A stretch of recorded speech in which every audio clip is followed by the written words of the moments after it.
Welcome back to the GSTL, where Alive was just able to take out his curly-haired Coca, and now he's going to take out two players, the first of which will be Mia. Alive, the last life, though, still standing. He's got two opponents to beat. The map of choice for Mia is a big one. It is Whirlwind. Exactly. We have Whirlwind now for Terran versus Zerk, and the last map is Metropolis. Right now the score is 4-3 in favor of Slayers. And if Alive loses this match, then Slayers will advance, and Fnatic is out of the tournament. But the Terran player is looking strong, played very well against Coca, and is facing an opponent in exactly the same matchup. Yep, and this is, I mean, this is, like you said, it's kind of a weird position to be in, because he just watched one of his Zerg teammates, who many would consider to be better than him, get destroyed. And so to come out here a second time being the Zerg is a stressful position to be in. Mia apparently played in the MCL against Alive in the last season. I just received the information on Twitter, and he won against Alive. But playing online is one thing, playing in the booth quite another, and Alive is certainly more experienced here. Let's see how this game is going to work out. Fnatic against Slayers.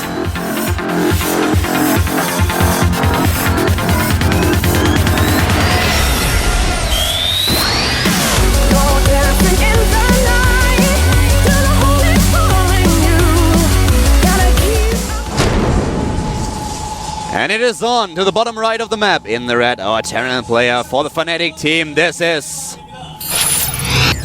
Fnatic Radical Alive! The great game on Antigua Shipyard. He was able to defeat Coca, the map a bit in his favor. Now he is playing on Whirlwind. Certainly not the best map for Terran against Zerk. At the bottom left we have his opponent, the Slayers Zerk. It is Slayers Mia!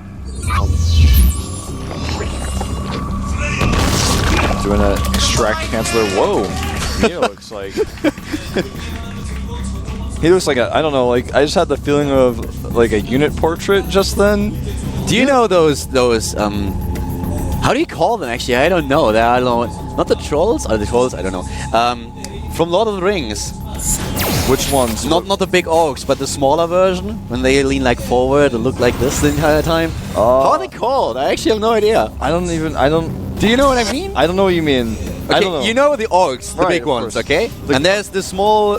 The goblins?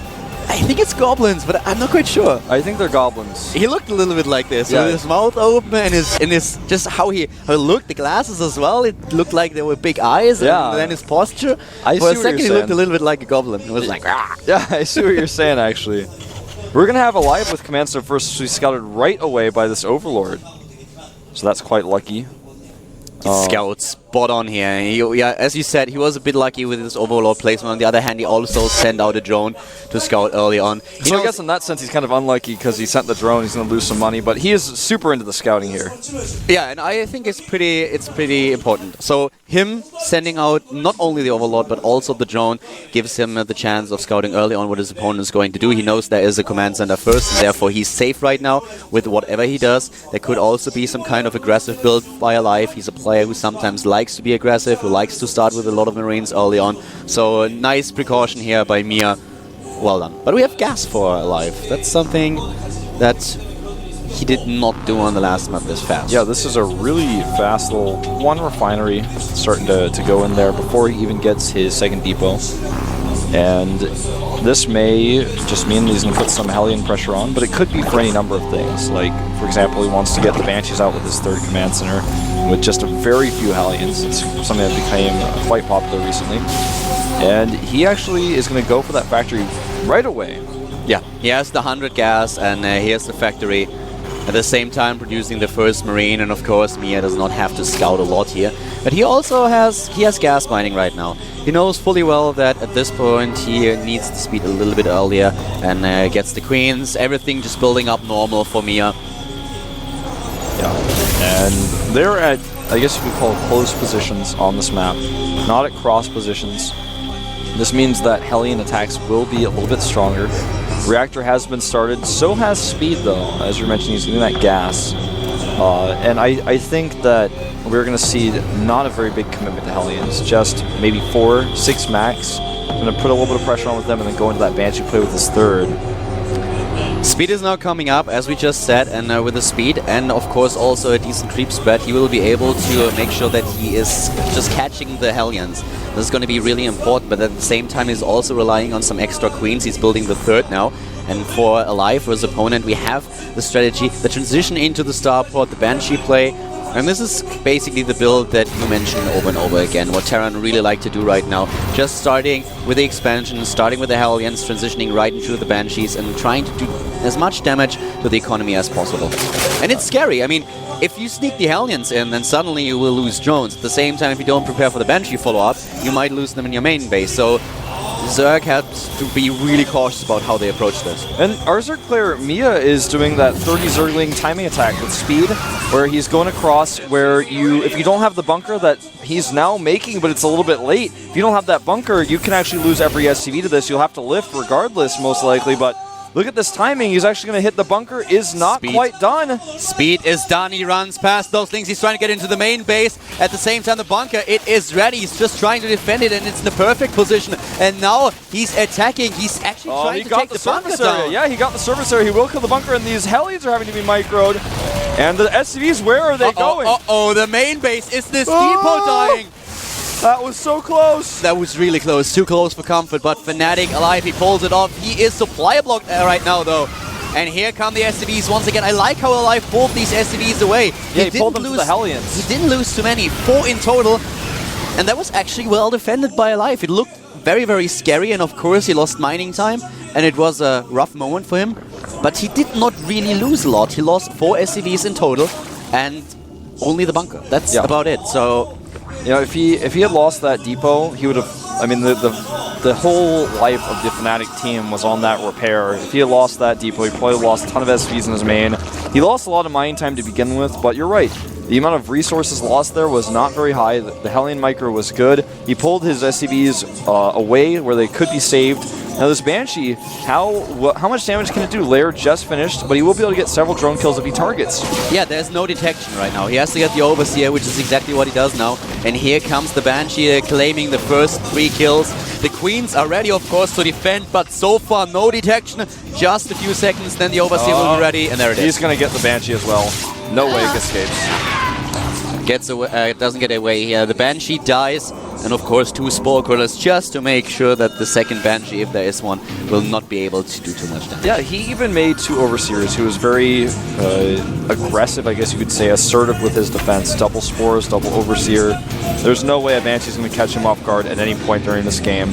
eBay going up now for Alive. I believe that's just his first one, if I'm not mistaken. Oh, okay, so he does have 2. Oh, he completed one already? Yeah, nice. So kind of a weird timing there, but he hasn't started +1 yet. The third base is also coming up for him right now as his opponent, as Mia starts with +1 as one on his own. Yep. Both of them actually with upgrades nearly at the same time. And right now for Mia, the question is what is he transitioning into? He has 2 bases already. He's claiming the third right now. His creep spread is decent. He has a okayish look on the map. But the Banshee just trying to do some damage here, also trying to take down 1 or 2 of the active creep tumors. But so far we don't really have that much of a transition. He has the potential of starting a huge baneling attack here. This is a great scouting Banshee as well. He sees the third base up at the top left. He knows the location it's going to be. It's not going to be the double ramp base that most players do like to take. But in these positions, I like the choice of having the further away hatchery. He started the speed for the Overlords. There's not going to be a drop. He didn't start the drop upgrade yet, and usually you will start with the drop upgrade first, as it takes longer to research than the speed upgrade. And, you know, you mentioned the upgrades are pretty similar timing. 20 seconds in-game ahead for our Zerg player, so that's not really going to be very important. Stim and Combat Shields on the way together, though, now for Alive. And he's got a third Command Center, but it's not comfortable to take that base right now. He doesn't know exactly how many lings are out. Doesn't really have map control. He has control of the Watchtower, but that's not going to be for much longer. Mia just got supply blocked quite heavily. He started to build 5 Overlords after this.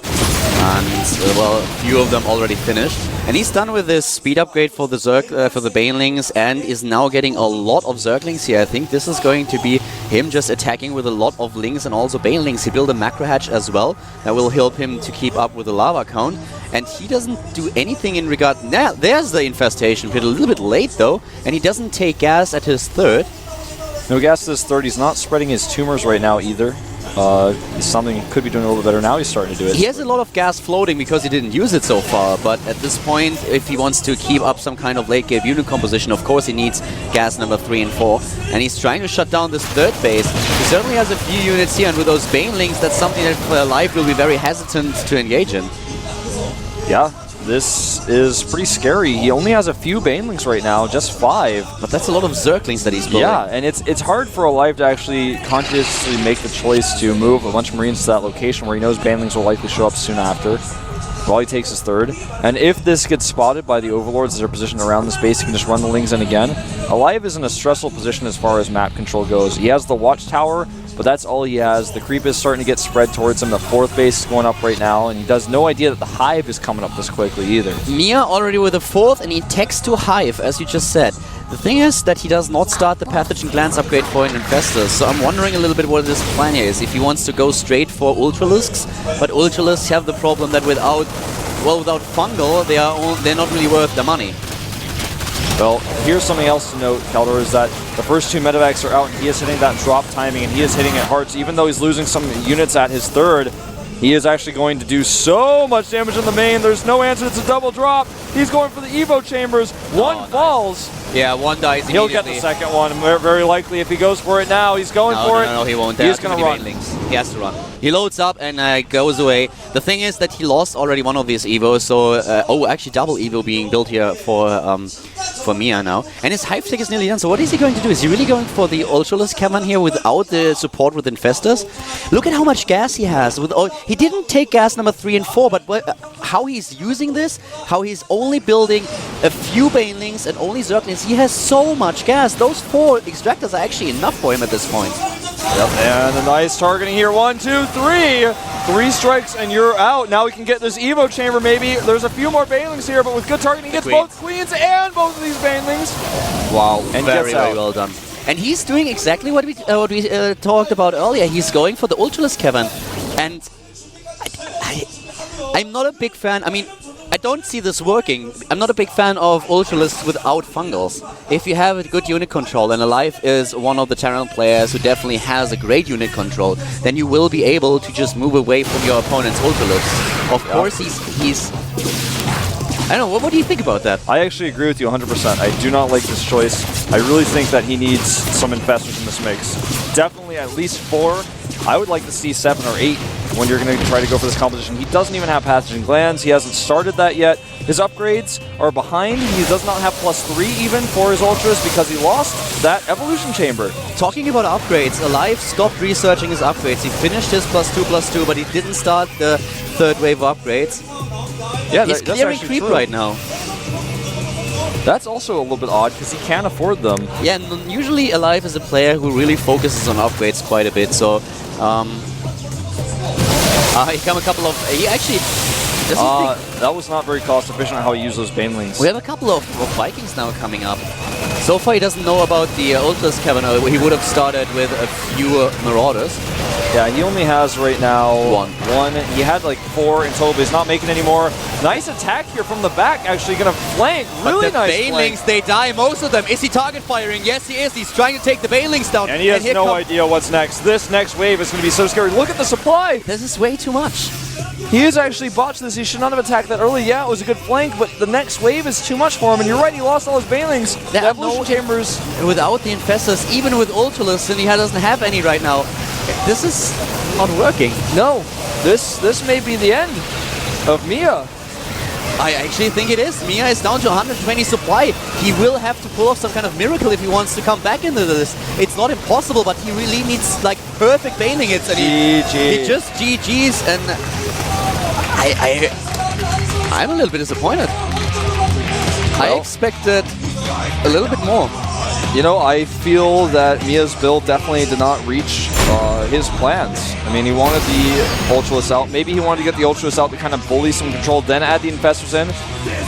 But what exactly is... the problem that I have is I don't understand the idea behind this build. If you want to go for Baneling and Zerkling attack with a lot of upgrades, you usually do it a little bit early. You try to hit it at a time when your opponent either has no tanks or very few tanks. If you start to transition into Hive, you have the advantage of getting Adrenal Glands. You can start +3/+3, which will help you. But if you only rely on these units and you're suddenly facing Marines that are on 2-2, possibly on 3-3, they have so much DPS, and with the tanks to back them up, attacking into a sieged up position against a Terran player who focuses your Banelings will usually not work. Even if you have Ultralisk, it makes it scarier. Yeah, but you're right. if you have like great split micro and you don't have fungal against you, it's just dangerous. I see that it can work, but Alive is just too good to fall for this. No, yeah, you're right. And he was actually preparing. The funny thing is he was preparing for Broodlords because he didn't know. And that could have become a problem for him. But again, you do need those Infestors. You need those support units because you can try to trap with Lings, but then the Lings almost get in the way of the Ultras if you have just pure Ultras Ling. You need something to grab them that actually does damage to them so the Ultras can finish things off. We saw this on Antigua over and over again. A lot of attacks, and also sometimes on a couple of maps, on bigger maps, like for example Atlantis Spaceship. And yeah, Metropolis as well. That as soon as you kite well with your Marines, and well, you can just kite away from Ultralisk if you make sure that you have a good split and the Marauder transition is in place. That's something that we didn't have, but I don't know. Well, in the end, Alive's play was just solid. He put the pressure on him, and it felt like almost like Mia wasn't 100% sure what he should be doing next. The Banshee did not do very much damage, but he held the Watchtower that entire game. His drop play was really effective. He took out the Evolution Chamber. He did great trading with the Banelings, targeting them down. Got out, never really lost any units in a drop, and that's something that's really important because when you commit to drops that do damage and you don't lose those units, then you feel more flexible. Think about why he was able to pull this off. We didn't have any Mutalisks, so you can't shut down the drop play, but the other thing that you have are Infestors. You go for the fungal, you fungal either the units on the low ground, or you fungal the Medivacs itself and try to kill it. So without both of them, he could never really do something effective against the drop play. And look at this, Ryung. Like I said, I didn't think that MMA would come out last. Yeah, and it's going to be Ryung. This is the final map. This is actually going to be quite the match because the map itself is going to be Metropolis, one of our biggest maps. We have seen crazy late game games on this map in all matchups, and TVT is no exception. I'm really excited about this game. Fnatic tied the series, and Alive is looking so strong. He didn't give Mia any openings in the last game at all. Mia's early attack, for example, is something that I quite like. The timing that he hit was perfect, but how Alive defended against this, he only lost 4 SCVs. That was really, really well done. Now he's facing, of course, a Terran player in a different matchup, but still, just the unit control that he showed and how he approached these games, it was something that really impressed me a lot today. He seems to be in great shape. What's so cool about this to me is that we have 2 Terran versus Terran Titans, and there is Hwani. Look at how dangerous his hair looks, actually. Looks like Sonic the Hedgehog right there, but I think that he was really worried when they were down 3 maps and suddenly it's a score of 4-4. The series is tied, so for him this must be killing him. Yeah, it must. Imagine losing after you clawed your way back into the match, and then you lose with a 4-3. On the other hand, we have the Slayers team, and they're like, I get that, you know. We saw Jessica Shutterford just there, and she looked like a stranded princess or something, but she was next to Boxer, so she's fine, actually, no matter what.